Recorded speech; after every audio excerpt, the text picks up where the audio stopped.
दोस्तों हम लेकर आ गए हैं पूरा सॉल्यूशन रिवीजन टेस्ट 2020-21 के जो चल रहे हैं कक्षा 9वीं के विषय विज्ञान का पूरा सॉल्यूशन लेकर आ गए हैं। इसके पहले वीडियो बनाए थे जिसमें ऑब्जेक्टिव बस बताए थे और उसमें बोले थे कि यदि आपको कोई भी क्वेश्चन में यदि प्रॉब्लम होती है तो आप कमेंट करके बताइएगा। तो बहुत से लोगों ने कमेंट किया कि सर पूरे क्वेश्चन बता दीजिए, तो मैंने पूरे क्वेश्चन को लिखा और आपके लिए ये वीडियो बनाई है। ठीक है दोस्तों, तो वीडियो शुरू करने से पहले एक ही रिक्वेस्ट है कि वीडियो लाइक कीजिएगा, सब्सक्राइब कीजिएगा और शेयर जरूर कीजिएगा अपने दोस्तों को, क्योंकि उनको भी पता चल जाए। ठीक दोस्तों, तो पांचवा क्वेश्चन क्या दिया हुआ था कि भौतिक परिवर्तन किसे कहते हैं, एक उदाहरण दीजिए। तो हमने क्या किया, भौतिक परिवर्तन। ठीक दोस्तों, तो ये भौतिक परिवर्तन की क्या परिभाषा है, पदार्थ में होने वाला वह परिवर्तन जिसमें केवल उसकी भौतिक अवस्था में परिवर्तन होता है तथा उसके रासायनिक गुण व अवस्था में कोई परिवर्तन नहीं होता। ठीक, भौतिक किसमें परिवर्तन होता है, केवल भौतिक अवस्था में, रासायनिक अवस्था में परिवर्तन नहीं होता, उसे क्या कहते हैं,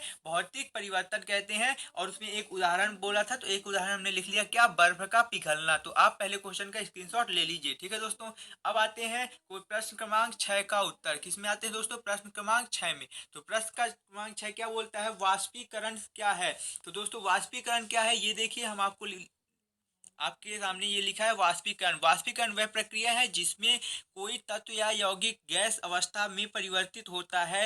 रसायन विज्ञान में द्रव से वाष्प में परिणत होने की क्रिया वाष्पीकरण कहलाती है। क्या कहलाती है दोस्तों, वाष्पीकरण कहलाती है। तो आप इसका स्क्रीनशॉट ले लीजिए और लिख लीजिए। ठीक दोस्तों, पूरा सही है एकदम से। फिर क्या है, प्रश्न क्रमांक 7 क्या बोला था, चाल और वेग में अंतर और दूरी विस्थापन में। तो हमने ऊपर वाला किया कौन सा, चाल और वेग में अंतर। तो ये पहला अंतर है दोस्तों, यहाँ पर चाल की परिभाषा बता दी है और यहाँ पे वेग की परिभाषा, ये एक अंतर हो गया। देखिए दोस्तों, अभी 2 नंबर के क्वेश्चन चल रहे हैं ना, तो 2 अंतर लिख देंगे अपन, तो अपन को क्या पूरे नंबर मिल जाएंगे। ठीक है दोस्तों, तो दूसरा दूसरा क्या है, ये है दूसरा अंतर उसका, क्या, चाल अदिश राशि होती है और वेग क्या होती है, सदिश राशि होती है। दो दो अंतर हो गए, 2 नंबर कंप्लीट। अब आते हैं अपन क्वेश्चन नंबर 8 पे। क्वेश्चन नंबर 8 क्या बोलता है दोस्तों, प्लाज्मा झिल्ली को वर्णात्मक पारगम्य झिल्ली क्यों कहते हैं। ठीक, तो प्लाज्मा झिल्ली को वर्णात्मक पारगम्य झिल्ली इसलिए कहा जाता है क्योंकि यह कुछ पदार्थों को अंदर अथवा बाहर आने जाने देती है, सभी पदार्थों, मतलब कुछ पदार्थों को अंदर आने जाने देती है, सभी पदार्थों को अंदर नहीं आने देती। ठीक, यह अन्य पदार्थों की गति को भी रोकती है, इसलिए इसको क्या बोलते हैं दोस्तों, प्लाज्मा झिल्ली। तो आप ये क्वेश्चन नंबर 8 का स्क्रीनशॉट ले लीजिए और लिख लीजिए। फिर आता है प्रश्न क्रमांक 9 का अथवा का उत्तर। देखिए दोस्तों, 9 का अथवा का उत्तर क्या बोलता है, न्यूटन का गति का द्वितीय नियम। कितने नंबर क्वेश्चन दोस्तों, 2 नंबर का क्वेश्चन है। ठीक, तो अपन सिंपल क्या बता देंगे कि न्यूटन की गति का द्वितीय नियम क्या है। तो क्या है दोस्तों, किसी पिंड के संवेग परिवर्तन की दर लगाए गए बल के समानुपाती होता है और संवेग दिशा वही होती है जो बल की होती है, मतलब संवेग की दिशा वही होती है जो बल की दिशा होती है।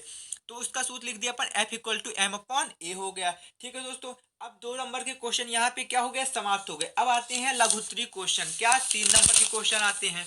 तो 3 नंबर के क्वेश्चन में पहला क्या बोलता है, प्रश्न क्रमांक 10 का हमने क्या किया, अथवा नंबर किया है, रिक्तिका के कार्य। अब बोला था क्वेश्चन में कि रिक्तिका के 3 कार्य बताइए। ठीक, तो रिक्तिका के 3 कार्य क्या हो गए, निम्नलिखित हैं, ये पहला, दूसरा और तीसरा। आप इसका स्क्रीनशॉट लेके आराम से लिख सकते हैं। ठीक है दोस्तों, यदि वीडियो पसंद आ रहा हो तो यदि वीडियो पसंद आ रहा हो तो लाइक करना जरूर मत भूलिएगा।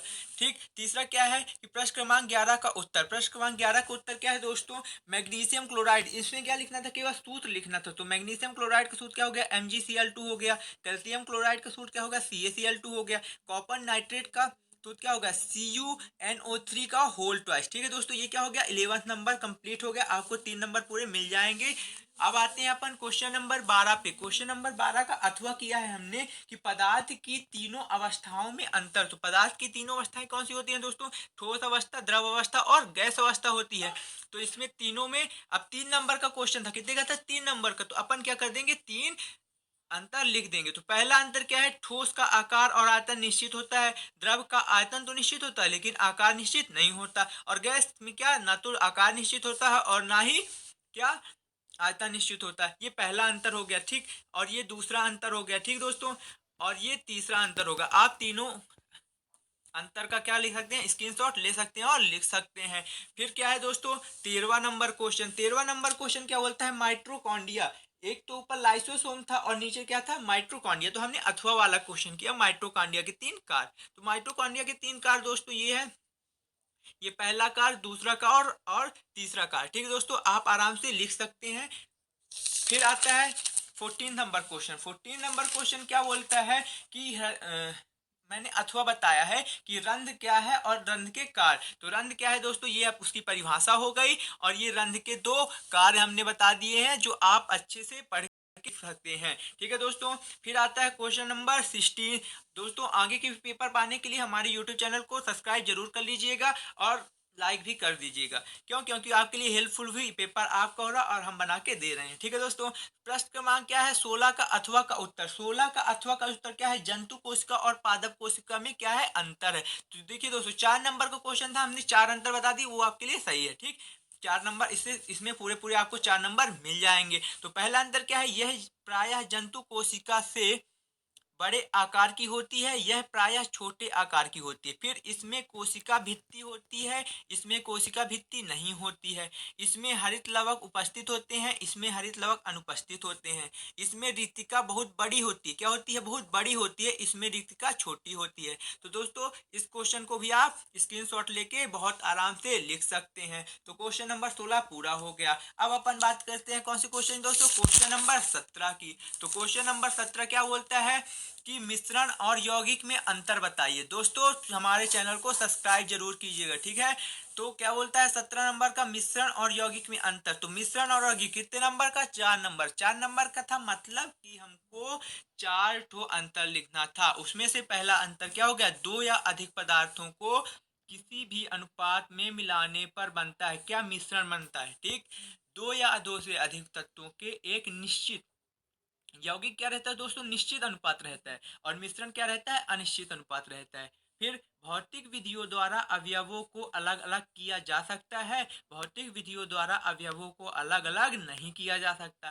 फिर मिश्रण क्या रहता है, इनके बनने में ऊर्जा का परिवर्तन नहीं होता, और इनके बनने में ऊर्जा का परिवर्तन क्या होता है। फिर मिश्रण के गलनांक तथा क्वथनांक निश्चित नहीं होते, इनके गलनांक तथा क्वथनांक क्या होते हैं, निश्चित होते हैं। ठीक है दोस्तों, ये क्या चल रहा है, अपने क्वेश्चन चल रहे हैं। यदि ऑब्जेक्टिव में प्रॉब्लम हो तो उसका वीडियो बना दिए हैं, लिंक डिस्क्रिप्शन बॉक्स में दे दिए हैं, उसको भी आप देख सकते हो।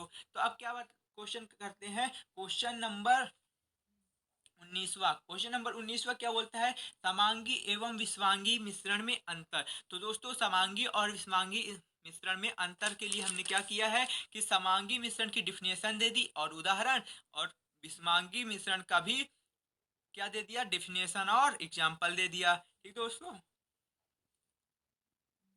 तो गाइस अब अपन आते हैं क्वेश्चन नंबर 5, क्वेश्चन नंबर 20 पे, जो कि 5 नंबर का है। ठीक, क्या बोलता है, गति के प्रथम समीकरण की स्थापना। देखिए ये सबको पता है, v बराबर u प्लस at होता है। ठीक, वस्तु का त्वरण क्या होता है, वेग में परिवर्तन की दर, दर मतलब समय, तो वेग में परिवर्तन होगा मतलब v minus you upon T. अब टी को अपन प्रच्छांतर के, क्या हो गया, at बराबर v माइनस यू। अब क्या करते हैं, u को बराबर की दूसरी साइड ले गए तो क्या हो गया, प्लस में, तो v बराबर u प्लस at, यही हमको क्या करना था, प्रूव करना था। हमारा क्या हो गया, ये प्रूव हो गया।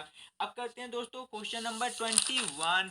21 में क्या है, जाइलम तथा फ्लोएम। देखिए हमने इसको ऊपर वाला किया है, कौन सा, जाइलम एवं फ्लोएम में अंतर। तो जाइलम एवं फ्लोएम में अंतर दोस्तों कितने मिले हमको, 4, जो आपको हमने बता दिया है। पहला क्या है, ये जड़ से जल और उसमें घुले लवणों का परिवहन पत्तियों तथा पादप के अन्य भागों से करते हैं। ठीक, जाइलम की ये 4 और ये फ्लोएम के 4, जिसको आप आराम से लिख सकते हैं। ठीक दोस्तों, अब इस क्वेश्चन अब बात करते हैं इस पेपर के लास्ट क्वेश्चन की, क्या है, विसरण और परासरण। बोला है भाई विसरण और परासरण को समझाइए। हमने क्या किया, पूरे विसरण की क्या कर दी, डेफिनेशन लिख दिया और उदाहरण लिख दिया, और फिर क्या कर दिया, परासरण का भी क्या कर दिया, पूरी डिफिनेशन लिख ली। तो आप इसको पूरा स्क्रीनशॉट लेकर लिख सकते हैं। तो दोस्तों आप, आई होप आपको सारा समझ में आ गया होगा, और आपके लिए ये वीडियो बहुत ही लाभदायक हुई होगी। क्यों? क्योंकि हमने आपको पूरा सोल्यूशन बता दिया है। ऑब्जेक्टिव इसके पहले वीडियो में बता दिया था, जिसकी लिंक डिस्क्रिप्शन बॉक्स दे दी गई है। ठीक है दोस्तों, तो वीडियो को लाइक कीजिएगा, हमारे चैनल को सब्सक्राइब कीजिएगा और अपने दोस्तों से शेयर जरूर कीजिएगा। Thank you.